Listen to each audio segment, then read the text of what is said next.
Welcome, one and all, to a story of the most epic proportions. Thank you for joining us. When you think of a Western, you probably think cowboy versus Indian. But did you ever think that they could one day resolve their differences and join forces to stop foes in their tracks and fight alongside one another for truth and justice? Stay tuned to find out in our tale, The Strange Fate of Cowboy Joe and Dakota the Spirit Warrior. But first, a word from our sponsors.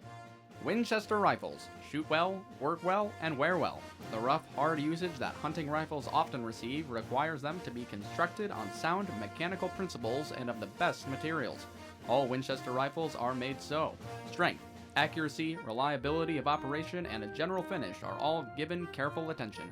Nothing is left undone that will make them shoot well, work well, and wear well.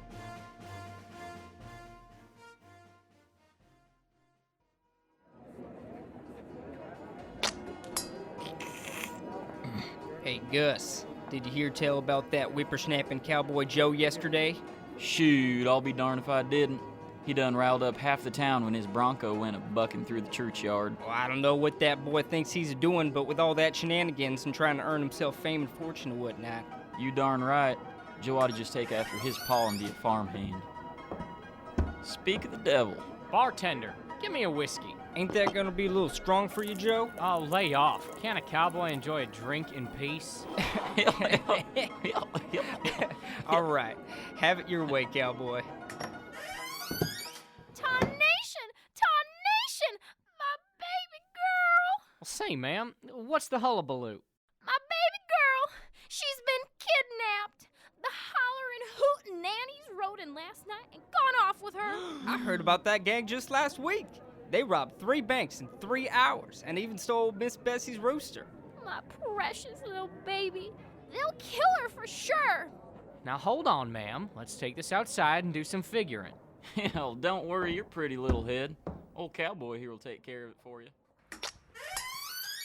Now what happened, madam? My daughter didn't come down for her usual breakfast this morning, like she always does. I just went up to her room, all curious, and she was gone. The bed wasn't even made. Instead of finding her, all I found was this here note. Dear Madam Sinclair, we done snuck into your house last night to make off with your diamonds. But once we got them all sacked up, we noticed that pretty little missy of yours and thought we'd just make off with her too. Don't even think about getting her back. Ain't nobody brave enough to try to take her from our hideout at the old abandoned Davis Ranch. Sincerely, the Hollerin' Hootin' Nannies. She's gone forever. Cowboy, ain't she? Ain't there nothing to do? Nobody's got to be brave enough to go rescue her. I'd be willing to give half the diamonds they looted out of the basement to whoever could get the baby girl back to me. She's all I have. Come on, Buck. We got us a dame to save. Oh, you brave soul. Say, Cowboy, what's your name? The name's Joe, ma'am. Cowboy Joe. As Joe approaches the abandoned ranch on his faithful steed, much to his surprise, a gunshot is heard to the west, and the next thing he knows, a bullet passes through his left shoulder and he hits the ground hard, nearly knocked unconscious. Just before the sharpshooting sniper could reload in time, a brave young Indian pulled the injured cowboy off into a shallow ravine for shelter. The cowboy blacks out and wakes up to the Indian tending to his wounds.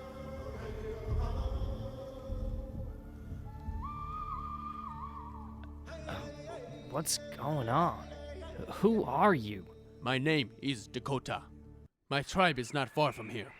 When we heard about the Hootenannies' whereabouts, they sent me to rid them from our land. They have been terrorizing our land for many years, destroying our resources and slaughtering our wildlife. I must bring them to justice. Well, I see. Well, I appreciate the fix-up. Much obliged. I didn't think the red men cared too much for our kind. The others do not. But I see good in the white man. I know not what your purpose here is, but if you are going for the gang, I will help you. Now, hold on. You ain't thinking about working together, are you? I'm not here for no gang. I'm here for the pretty little lady, Miss Sinclair. But the gang is terrorizing your people too, are they not? Well, sure they are. But I don't care so much for the townsfolk. They don't care so much for me. If you help me bring justice to the gang, I will help you find your pretty flower. Fine. It's the least I can do for bringing me back from the dead. Just don't pull any Indian hocus-pocus out there. Let's ride. Two unlikely compatriots come together as one to stop a force greater than the two can handle alone. As they approach the ranch, the sun setting on the desert plains, they make their move. Once inside the compound, the Indian sets up his attack from afar, while the cowboy provides security at the rear. The gang sits plotting their next move in quiet solitude, but the girl is nowhere to be found. As the Indian draws his bow to incapacitate the first outlaw, the cowboy unknowingly steps onto a rickety floorboard, alerting the gang of their presence, and the Indian misses his shot, hitting a nearby lantern. That explodes in a fiery blaze.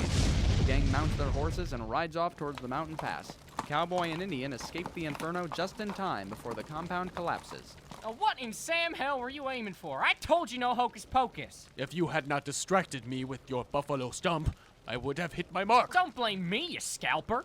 I didn't know the floors would be working against us, too. You are of no help to me, white man. I will leave you tend for yourself. And just like that, the two unlikely compatriots separate spitefully. Dakota clears his mind by tracking the holler and hootenannies on his own, while Cowboy Joe talks to his only friend by a warm campfire. Buck, it's just you and me now, old boy. We'll ride yonder to save Miss Sinclair tomorrow.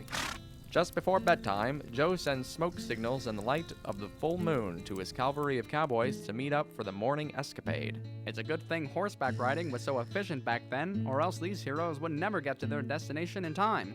But have you heard about the latest renovation in solo transportation? A bicycle worthy of the name, and a name worthy of the bicycle. Spalding, the American bicycle. Don't get caught without one of these handy-dandy speedsters to get you where you need to go. I sure can't wait to get Miss Sinclair for the old madam back in town. We've been hoping for this chance for a long time, haven't we, Buck? Yeah, me too. This'll be our big break. I just can't wait to see the look on Missy's face when a young and handsome cowboy like me comes to her rescue. When you and I are working together, Buck, nothing can get in our way. Whoa, boy, what's the matter? What the hell? Cowboy! The spirit warrior Dakota has beat Joe and his cavalry to the pass and has even laid waste to half of the hollerin' hootenannies on his own. Much to the surprise of Cowboy Joe, Dakota is locked in fisticuffs with Missy Sinclair at the top of the mountain ridge. A tirade of hooks and jabs catch Dakota off guard as he stumbles to the edge of the cliff, hanging on by just a thread. Trying to keep Missy Sinclair from sending Dakota to his doom, Joe approaches just in time. Missy Sinclair? What in the name of Bill Cody's going on? That Indian snuck up on our gang, arrows blazing. Your gang? Darn right. I'm the leader of the Holler Hootenannies. I'm making my big gangster break, stealing my family's fortune. You're not making off with them diamonds. I'm gonna bring you into the law, and your ma promised me half the fortune. You'll never get the fortune. Joe lassos her as she falls to the ground. Just before he tosses her onto Buck, he is struck with the dilemma of either helping Dakota or leaving him and taking the outlaw back to town, keeping the glory for himself. With careful thought, he makes his choice. Scalper, looks like you're in a bit of a bind. Leave me, white man. I can rest in peace knowing the gang has been removed from the land. Not so fast, friend.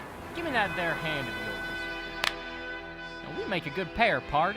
Truth be told, I was only in it for the fame, but you somehow turned the tables on me.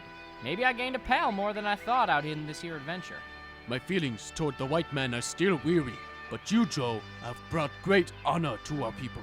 The great hawk will guide and protect you until the end of our days. I'll take that as a compliment, partner. I just wish I could have gotten my mitts on that fortune of Madam Sinclair's. With even half of the diamonds stolen, any old cowboy could live in luxury. I don't see any trace of them shiny bits around here. Fortune, you say? You mentioned something amusing. I have acquired a parchment from the young lady after our encounter. Let me take a gander. It's a map.